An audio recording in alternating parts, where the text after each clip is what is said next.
नमस्कार, मैं हूं मोनिका सिंह और आप देख रहे हैं सवाल 10 बजे।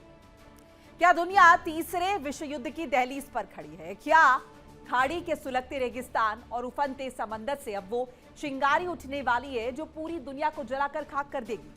आज हम बात कर रहे हैं उस बारूद की जिस पर इस वक्त पूरी दुनिया बैठी है। मिडिल ईस्ट में हालात अब पूरी तरह से बेकाबू हो चुके हैं। एक तरफ यूक्रेन युद्ध की आग में तप रहे व्लादिमीर पुतिन हैं, जिन्होंने ईरान की जमीन पर अपना खास विमान उतारकर अमेरिका को खुला चैलेंज दे दिया। मॉस्को और तेहरान का यह गठजोड़ बता रहा है कि पुतिन अब आर पार के मूड में है। वहीं सुपर पावर अमेरिका भी हाथ पर हाथ धरे नहीं बैठा है। उसने फ्रांस और ब्रिटेन के साथ मिलकर दुनिया के सबसे महत्वपूर्ण समुद्री रास्ते हॉर्मुज स्ट्रेट पर अपने विनाशकारी युद्धपोत तैनात कर दिए हैं। एक छोटी सी गलती और हॉर्मुज का समंदर आग का दरिया बन जाएगा। बात सिर्फ रूस और अमेरिका की नहीं है, सऊदी अरब और यमन के बीच भी फिर से मौत का खेल शुरू हो चुका है। पूरा मिडिल ईस्ट इस वक्त एक टाइम बॉम्ब बन चुका है। जानकारों का मानना है कि डोनाल्ड ट्रंप के अड़ियल रुख ने सुलगती आग में घी डालने का काम किया है और दुनिया पहले और दूसरे विश्व युद्ध की तरह दो धड़ों में बंटती हुई नजर आ रही। क्या ये महायुद्ध का काउंटडाउन है? क्या पुतिन का गुस्सा और पश्चिमी देशों की जिद दुनिया को वर्ल्ड वॉर 3 में धकेल देगी? इन्हीं सुलगते सवालों और मिडिल ईस्ट की हवा में घुली बारूदी गंध को समझने के लिए हमारे साथ जुड़ रहा है खास विशेषज्ञों का पैनल, जिनका एक एक करके तारुफ कराएंगे और विस्तृत तरीके से ये समझेंगे कि आखिर स्थिति क्या बन रही है। मेरे साथ group captain U K Devnath, retired रक्षा विशेषज्ञ के तौर पर जुड़ रहे हैं, डॉक्टर जीके गुप्ता, विदेश मामलों के जानकार हैं। आप दोनों का बहुत बहुत स्वागत है।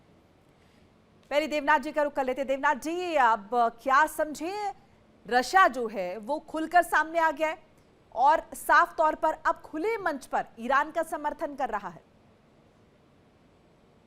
मोनिका जी, रशिया तो हमेशा से ही ईरान के साथ था और अब उसने जब अपने डूम्सडे विमान TU-214 को भेजा है ईरान में, तो इसका यह मतलब निकाल सकते हैं कि अमेरिका के खिलाफ रूस अब ईरान को और ज्यादा मदद करने के लिए आगे आ रहा है। ये जो हवाई जहाज इन्होंने डिप्लॉय किया है, ये तो रूस का नंबर 1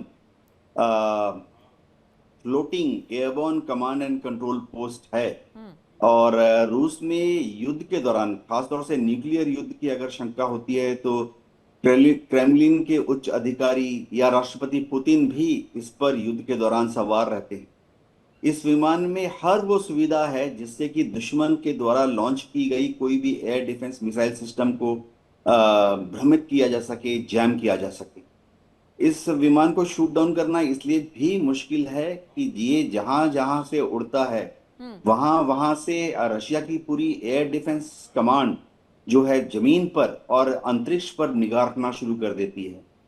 अब इस जहाज में खास बात क्या है कि इसकी जो कम्युनिकेशन लिंक है, जो कमांडर, समझिए पुतिन या क्रेमलिन के कोई सीनियर जनरल अगर इसमें बैठे हैं, तो जो इसका कम्युनिकेशन लिंक है ग्राउंड कमांडर्स के साथ, वो पूरी तरह से सिक्योर है। यानी अमेरिका या इजराइल उसको भेज नहीं सकता, ट्रैक नहीं कर सकता, सुन नहीं सकता। लेकिन इसके बाद, इतनी बात कहने के बाद ये कहूंगा कि अभी तक रूस खुलकर ईरान को आर्म्स अम्यूनिशन सप्लाई नहीं कर पा रहा है, क्योंकि ईरान की आसमान में अभी भी US एयरफोर्स और इजरायली एयरफोर्स का दबदबा है जी। और रूस ने कुछ कोशिश की थी कैस्पियन सी से कुछ सामान, युद्धक सामग्री ईरान को भेजने की, लेकिन रास्ते में ही वो CIA के एजेंट्स ने इंटरसेप्ट कर लिया कैस्पियन सी में जी। ठीक है डॉक्टर गुप्ता, अब ये जो वक्त अभी चल रहा है, हमने युद्ध देखा, उसके बाद अब ये 60 दिनों की बातचीत चल रही है। इसके अलावा वेस्ट एशिया में हम देख रहे हैं कैसे ईरान और अमेरिका एक दूसरे पर अटैक कर रहे हैं।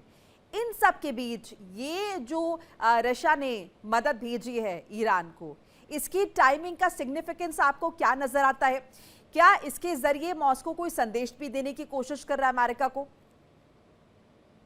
नमस्कार मोनिका जी, आप सभी लोगों को। देखिए, इस समय कंडीशन रसिया की ऐसी है कि रसिया कभी भी खुल के सपोर्ट नहीं कर पाएगा, चाहे मॉनेटरीली या चाहे स्ट्रेटेजिकली।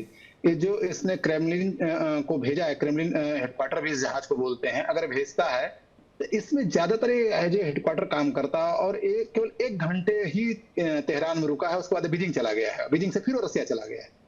तो एक प्रकार से एक सिंबॉलिक स्ट्रेटेजिक सपोर्ट करने की इन्होंने कोशिश की है कि देखो हम लोग सपोर्ट ईरान को सिंबॉलिकली कर रहे हैं, लेकिन रसिया की हालत ऐसी नहीं है, क्योंकि वो नाटो से लड़ रहा है। इनफैक्ट वो यूक्रेन से नहीं लड़ रहा है, वो नाटो से लड़ रहा है और मजबूत स्थिति में भी है। और उसके साथ साथ उसकी जो अभी इंटरनेशनल एरेना में उसके जो इकोनॉमिक फ्रंट्स हैं वो खुले हैं। बहुत शुरू में सब बैन कर दिया गया था अमेरिका के द्वारा, जो उनके मतलब उनके जो शॉप्स होते थे वो भी नई दुनिया में खुल सकते थे, लेकिन अब वो चीजें बंद हो गई, अब खुल गई हैं, तो उसकी इकोनॉमी खुल गई है। तो कहीं ना कहीं अमेरिका इंटरनली रसिया को सपोर्ट करता है, सो दैट रसिया की इकोनॉमी कहीं ना कहीं बनी रहे, सो दैट वो चाइना को रिप्लेस कर सके या उसके लिए डर पैदा कर सके। तो एक बड़ी अच्छी केमिस्ट्री है ट्रंप में और पुतिन में, और वो चीज, लेकिन क्योंकि इंटरफेस ईरान है, ईरान में चूंकि अमेरिका दबदबा चाहता है, इसलिए नहीं चाहेगा अमेरिका और रसिया और चाइना कि वहां पे अमेरिकन दबदबा आए, तो इसलिए वो सिंबॉलिक सपोर्ट करते रहेंगे। इसका आपने देख लिया होगा, अभी जब इनका श्रद्धांजलि सभा इकट्ठा हुई थी, उसमें चाइना कन्फ्रंटेशन से बचने के लिए मतलब अपने जो सत्ता में पार्टी है उसका एक नेता भी नहीं भेजा, और उसके साथ साथ उसने एक भी ऐसा कोई ब्यूरोक्रेटिक प्रतिनिधिमंडल नहीं भेजा, एक पॉलिटिकल पार्टी का नेता भेजा जो कि अपोजिशन में है या मतलब उसका कोई वैल्यू नहीं है, ताकि वो कन्फ्रोंटेशन अमेरिका से ना रखे, क्योंकि ये राष्ट्र जो ऐसे हैं जो कि अमेरिका को लॉन्ग टर्म में टक्कर देने वाले हैं 20 ट्रिलियन की इकोनॉमी के बाद। तो अगर इन सब चीजों में इन्वॉल्व होंगे तो कहीं ना कहीं अपने टारगेट साइड हो जाएंगे।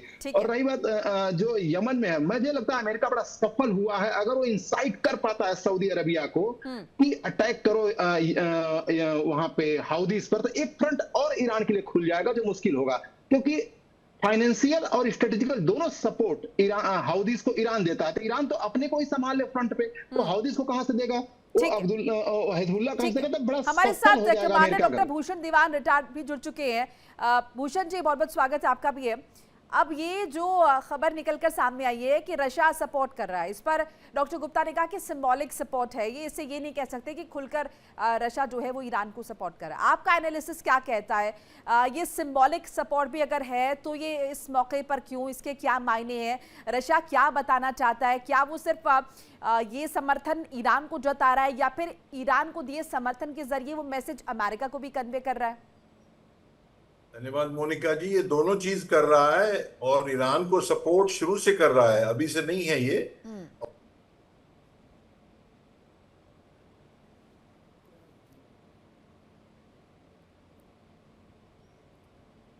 दीवान जी, आपकी आवाज नहीं आ रही है, अनम्यूट तो नहीं कर लिया जी? हाँ ठीक है, सॉरी। तो रशिया जो है ईरान को जितनी उसकी क्षमता है, मैं डॉक्टर गुप्ता की बात से इत्तेफाक रखता हूं, उसकी क्षमता बहुत ज्यादा नहीं है। शाहिद ड्रोन और कई सारे चीजें तो रशिया ने यूक्रेन से लड़ने के लिए ईरान से ही ली है, पर उसके बावजूद रशिया जो है काफी भारी मात्रा में ईरान को इंटेलिजेंस दे रहा है, जिसके चलते जो अमेरिका और इजराइल का अटैक रहा ईरान पे वो इतना सक्सेसफुल नहीं रहा है जो उसके इंस्टॉलेशंस को डिस्ट्रॉय करने का था। तो वो आप कह रही हैं ईरान को सपोर्ट कर रहा है कि अमेरिका को दिखा रहा है कि हम सपोर्ट कर रहे हैं, दोनों चीज सही है। उनकी कैपेसिटी रशिया की बहुत ज्यादा नहीं है, मैं डॉक्टर गुप्ता की बात से इत्तेफाक रखता हूं, तो जितनी भी है वो सैटेलाइट इंटेलिजेंस से उनको सपोर्ट काफी मात्रा में कर रहा है। रशिया चुप नहीं बैठ सकता, जितना करना चाहेगा करेगा। और चीन भी, मैं बता दूं आपको, चीन भी अंदर खाने सपोर्ट कर रहा है। रशिया की अपनी प्रॉब्लम्स हैं, सर सपोर्ट कर रहा है डे वन से, ये हम बखूबी जानते हैं, हमें केमिस्ट्री पता है ईरान और रशिया की। लेकिन ये जो टाइमिंग है जिसमें बैकड्रॉप पे बातचीत चल रही है, इस दौरान अगर रशिया ये स्टेप ले रहा है तो इसके पीछे की स्ट्रैटेजी क्या होगी, ये हम समझने की कोशिश कर रहे हैं। बड़ी सिंपल है, जब बात एस्केलेट हो रही है, 60 दिन में से 25 दिन तो हो ही गए हैं, उसके बाद भी आप अमेरिका एस्केलेट कर रहा है, युद्ध की तरफ बढ़ रहा है, तो रूस तो चुप बैठेगा नहीं। स्ट्रेटजी वही है, नहीं तो ईरान को वो पूरी तरह तबाह करने की तैयारी में दोबारा अमेरिका और इजराइल पड़ जाएं, तो ये रशिया होने नहीं देगा। और यही मैसेज है। और चीन भी यही अंदर खाने कर रहा है। हालांकि चीन का जो योगदान है, आपने पूछा नहीं, मैं बता रहा हूं, चीन का योगदान जो है इस युद्ध को, ये रीजनल युद्ध है, क्षेत्रीय युद्ध है, इसको बड़ा करने में, रोकने का काम चीन ही करेगा। कारण क्योंकि यूरोपियन पावर्स भी इसमें आ रही हैं, रशिया भी आ रहा है। कुछ दिनों पहले रशिया के पुतिन को चीन के जी ने कहा है, देखिए जनाब, आप न्यूक्लियर वेपन यूज मत करना। कारण ये है कि न्यूक्लियर वेपन यूज हुए तो जो चाइना का जो ट्रेड है यूरोप से, वो कम हो जाएगा।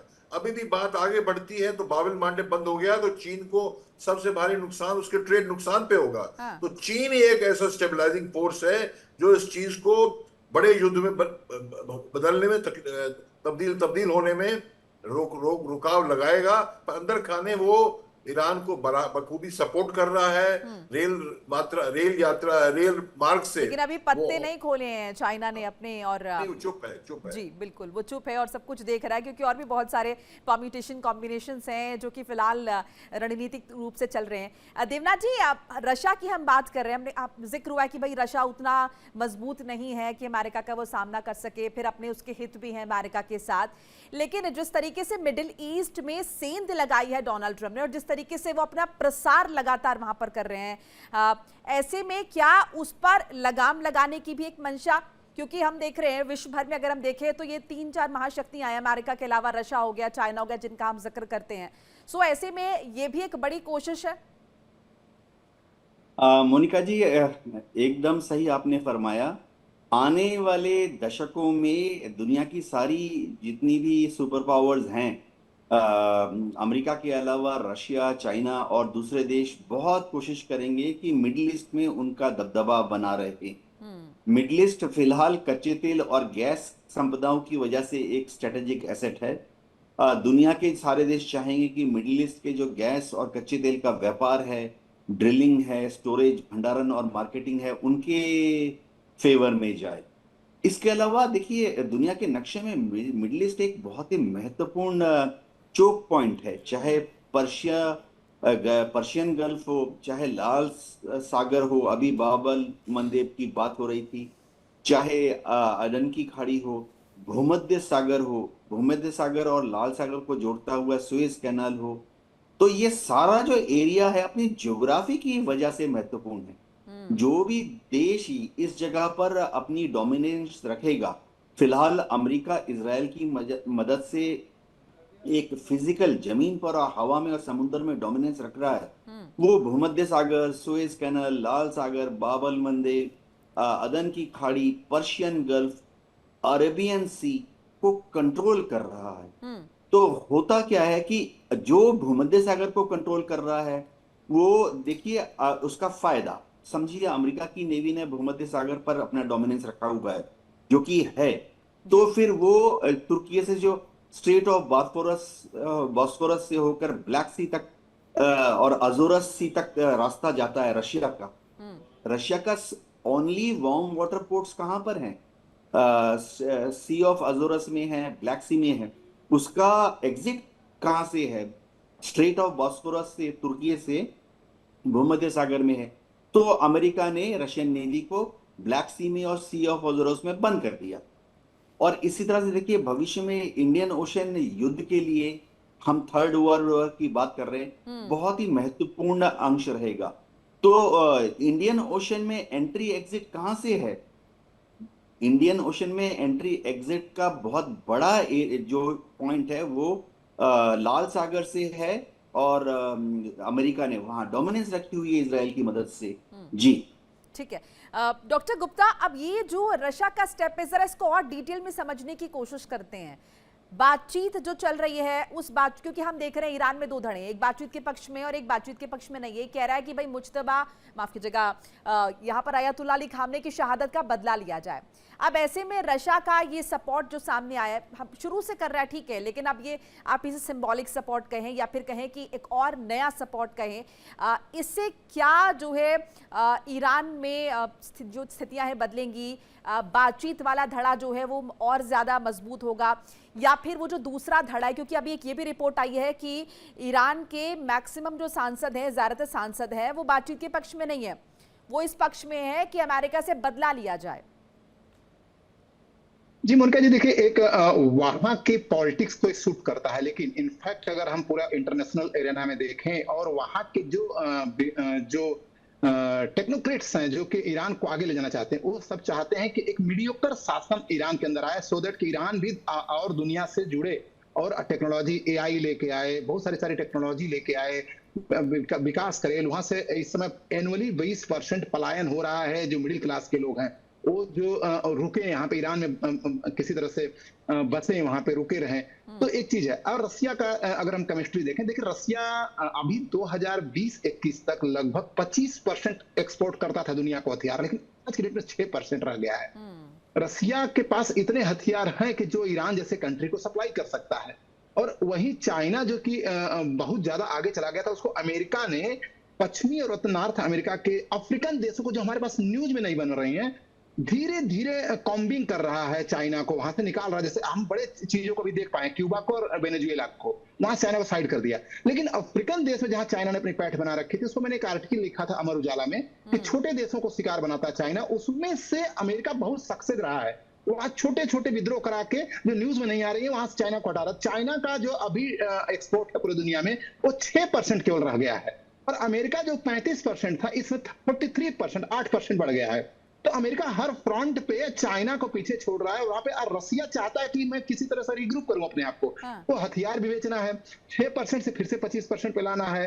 और उसके बाद चाइना और रसिया कभी नहीं चाहते कि ईरान शांत प्रदेश बने, क्योंकि उसके बनने से इनकी जो एक पूछ होगी इंटरनेशनल एरिना में। यानी आपके हिसाब से ये जो कदम अभी रशिया की तरफ से उठाया गया है, ये जो एक तरीके से कहें विजिट समझ लीजिए, जैसे कि आप लोगों ने जिक्र किया कि वो आया है ईरान, उसके बाद वो चाइना जाके मॉस्को लौट गया है, इससे ये एक प्रोवोकेटिव जो है एक्शन रशिया की तरफ से रहा होगा, जो कि कहीं ना कहीं ईरान को भड़काने जैसा काम करने की दिशा में ये महत्वपूर्ण कदम, इज इट सो?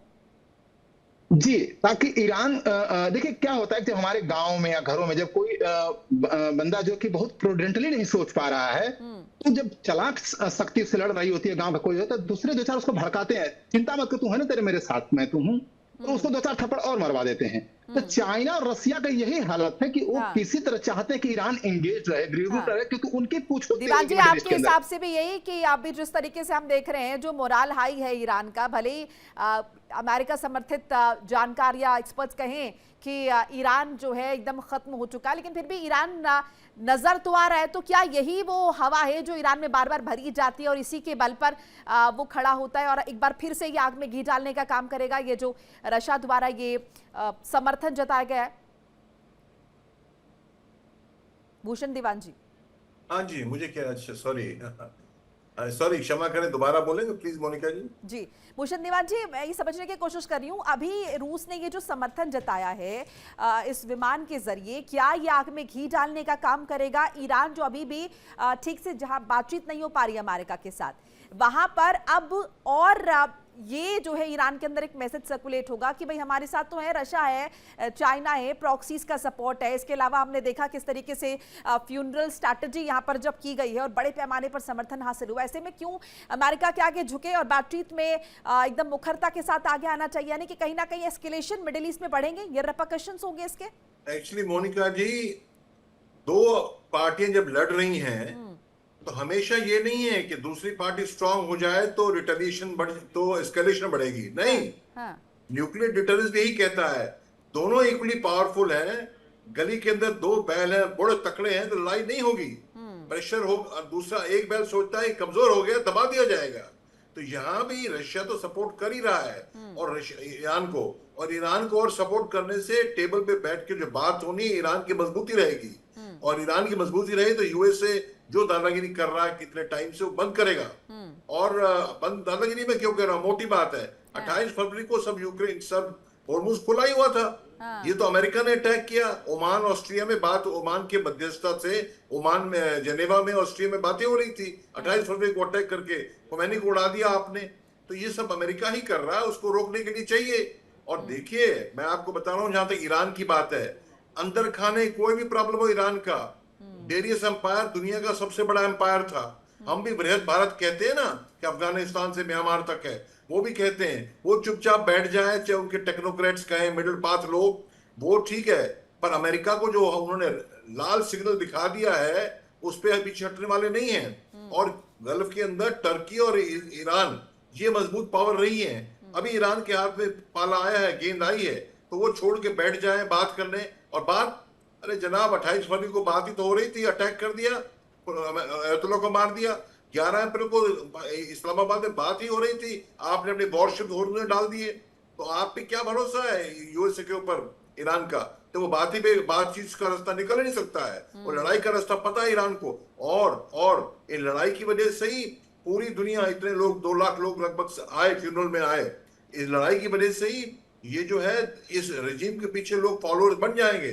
मैं आपको पहले भी से बताया है कि मैं तो इंडियन नेवी में जब ट्रेनिंग कर रहा था, मैं बात बता रहा हूँ 73, 74 की लोनावला में इंजीनियरिंग कर रहा था, तो कई ईरान के ऑफिसर्स आया करते थे। तो मैंने देखा तब से उनके मन में गुबार है। तो ये क्या, ये भाई ये जो है अमेरिका जो है और पश्चात देश जो है हम पे काबिज करना होना चाहते हैं, तो उनके मन से गम निकलने वाला नहीं है। और वो जो पावर उनकी है, वो सऊदी, यूएई, गल्फ कंट्रीज जो उनके सो कॉल्ड ईरान के कोट एंड कोट ईरान की आंखों में चमचे बने हुए अमेरिका के, उनके अगेंस्ट काम कर रहे हैं। तो ईरान चुप बैठ जाए इतना लड़ाई करके तो सवाल ही नहीं हो सकता, उठता है। और मजबूती से यूएसए को रोकेगा, अच्छा है।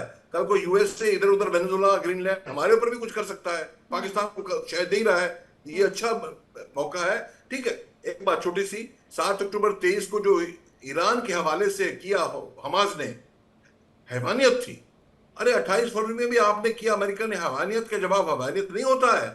आप उसकी इलेक्शन ने, प्रॉपर एक्शन ने, रूल बेस्ड वर्ल्ड ऑर्डर का चूर्ण पिला रहे हैं दुनिया को। आप अटैक करने आ गए, दादागिरी करने, तो मार खाएंगे, जाएंगे वापस आप। इसीलिए वो विश्वास बहाली नहीं हो पा रही है कि बातचीत अगर करें तो बातचीत पहले भी हो रही थी, लेकिन बीच में फिर जो युद्ध शुरू हुआ है ऐसे, इसीलिए वो बड़ी खाई एक जो बनी हुई है अमेरिका और ईरान के बीच, यही बड़ी वजह है। और सबसे बड़ा एग्जाम्पल 28 फरवरी उसका रहा है।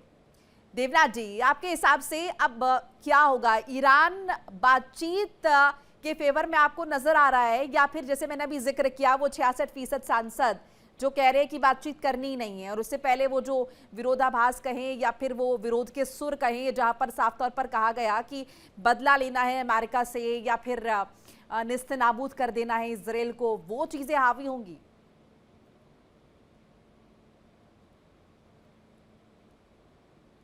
देवनाथ जी, आप मुझे सुन पा रहे हैं?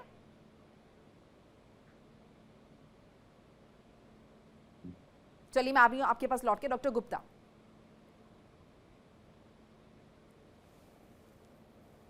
अनम्यूट कर लीजिए सर।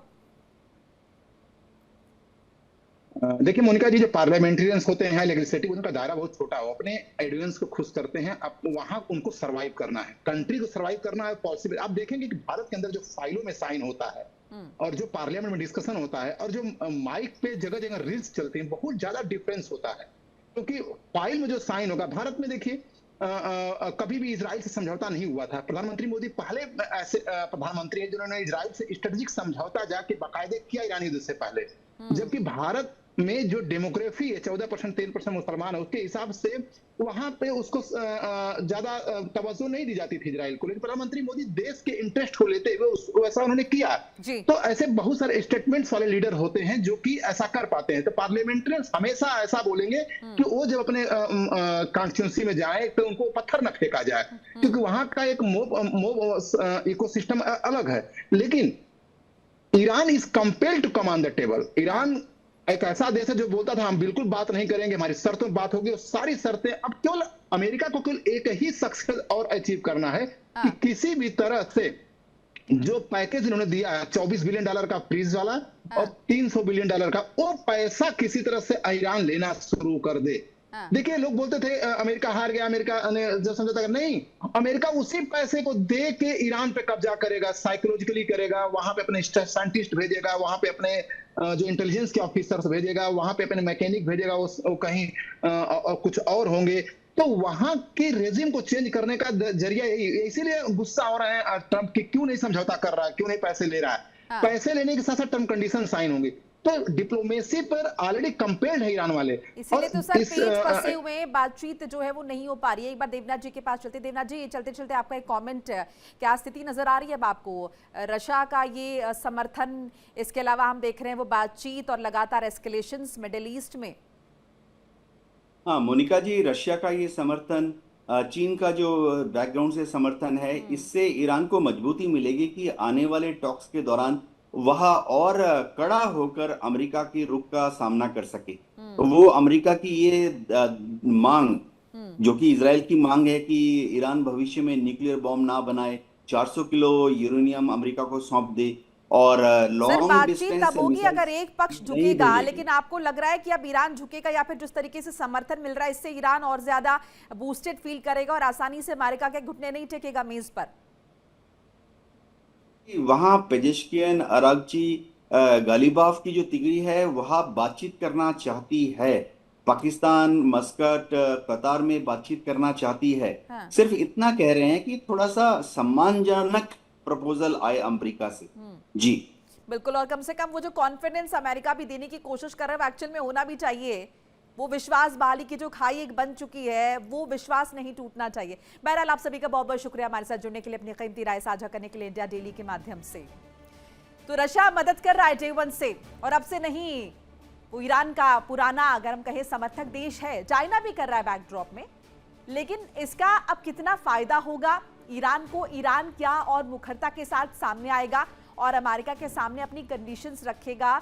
बातचीत की मेज पर किस तरीके से पेच फंसेंगे और मिडिल ईस्ट में किस तरीके से एस्केलेशन बढ़ेगा, ये देखना इंटरेस्टिंग रहेगा। एक छोटा सा ब्रेक, फौरन हाजिर हो रहे, कहीं मत जाएगा।